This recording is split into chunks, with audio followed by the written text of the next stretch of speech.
पापरी के धार बहत है,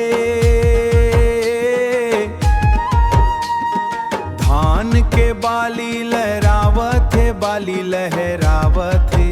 लहरावत है, माटी के सुगंध महकावत है, माटी के सुगंध महकावत है,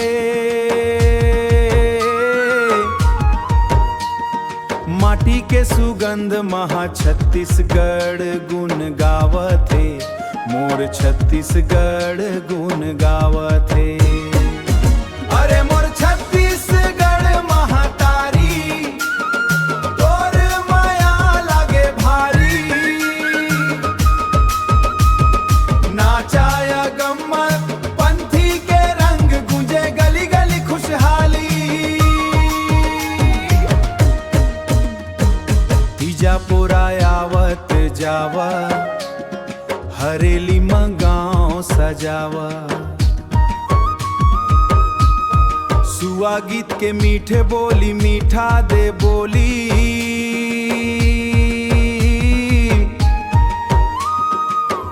सुआ गीत के मीठे बोली,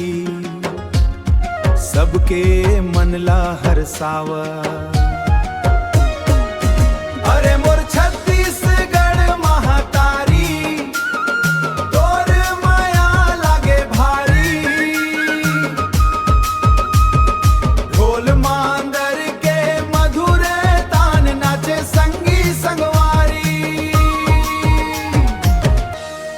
बस्तर के जंगल हरियाली, इंद्रावती के छटा निराली,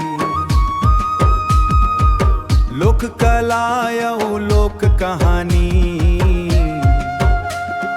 बढ़ते तुर शान निराली, गुर तुर बोली मीठे बात, सादा जीवन उच्च विचार,